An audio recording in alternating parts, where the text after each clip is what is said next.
In order for you to own and build on a website, you're going to need at least a couple of things. You'll need a domain name, you'll need a tool to get or transfer files from your computer to your website and from your website to your computer, and you're going to need what is called web hosting. Web hosting is what allows individuals and organizations to make their websites accessible to others via the interweb, otherwise known as the World Wide Web.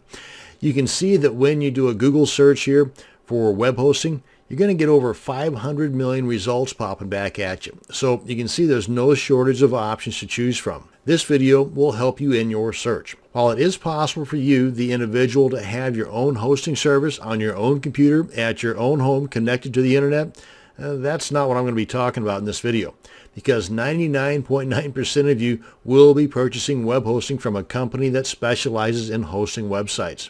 You know, kind of like your Hostgators or Dreamhost, or one of the other bazillion web hosting companies out there. Now, I'm a huge do-it-yourselfer, but hosting sites on my own computer, not so much. Now, before you purchase what you need, you should think a little bit about what you want.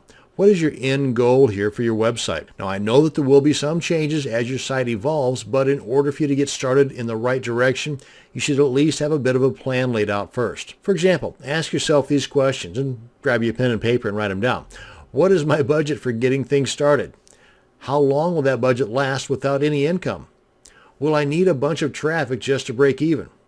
Will I sell things? And if so, what can I sell? Digital goods, physical goods, or both?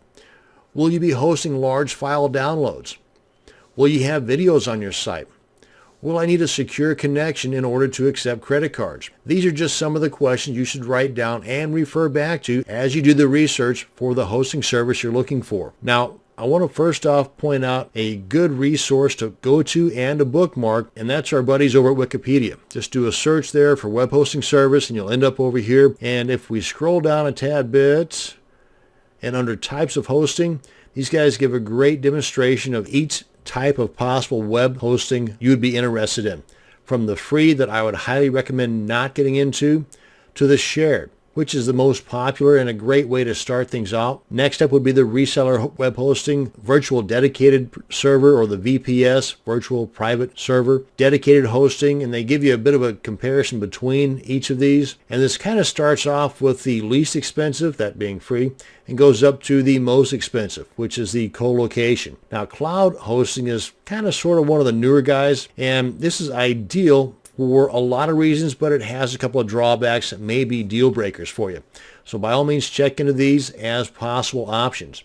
Now, one of the more popular services out there is called Hostgator. I use Hostgator. Actually, I use 4 different web hosting services, but that's information for a different video. But for the time being, I wanted to point out right here, big bold letters, unlimited. Don't let this be the carrot that brings you into buying their particular service. Nothing against Hostgator, because if we check out another popular service, one that I use, they use that word quite a bit too. Unlimited disk space, unlimited bandwidth, unlimited database. Well, the thing is, though, is that unlimited is not so unlimited. Whenever your site reaches a certain amount of resources being used or bandwidth being used, your site is going to get shut down, plain and simple. So don't let this be the only thing that draws you into buying their service. I don't want to say anything bad about Hostgator or any of the other hosting services out there, because they all do that. I just want to bring it to your attention that unlimited does not mean unlimited. Now, one thing too you want to know is that even though you've been with a particular service for a long time, whether it's several months or several years, if you come to the point where you've either outgrown that particular service or you had several instances where you're not liking their customer support, don't think that you're chained down to that service just because they're watching your websites. No, you can always transfer to another one. Just as they say here at D9, and this is one of the things that I use them for, to actually transfer my reseller account from Hostgator. I've got an individual hatchling plan with them now, but I had a reseller account with them, and I had like 25, 26 different sites hosted on that reseller account. I moved them all over to D9. And they did it all for me. So it was like nothing that I had to do except for give them some names and some emails, and bing, bang, boom, they did all the heavy lifting for me. And it was totally free. So just know that you're not chained down to a particular service if you find that their support or whatever reason you feel you should move, go ahead and move. Now, Rackspace has been around for quite a while, and one of their specialties is that cloud server that I was referring to earlier. The major plus of this is that the traffic spikes that you might encounter and that would get your site shut down on a D9 or a Hostgator or a Dreamhost or Bluehost, on a cloud server, not so much, because the cloud server uses the resources of many different servers, whereas other servers, the VPSs or the dedicated or the shared, they're using one server. And whether it's dedicated or shared, whenever your website hits that particular spike, boom, you're shut down.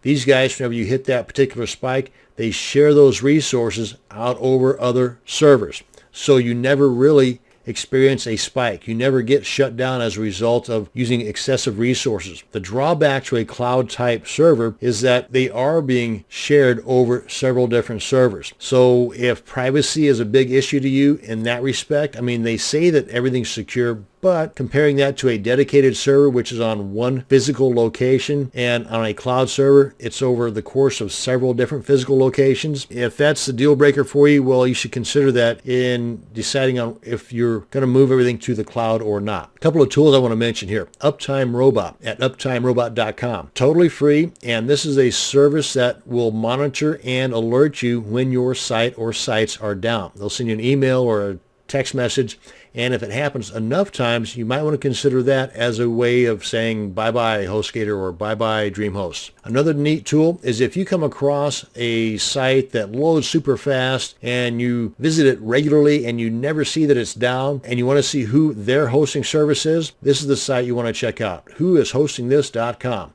Just put in their website here, and it'll give you all those details. Hopefully this video will answer a lot of those questions that you wrote down earlier in helping you determine which hosting service or which hosting package and service is best for you. That's going to bring us to the end of this video on web hosting. Thank you very much for watching, and you have a great day.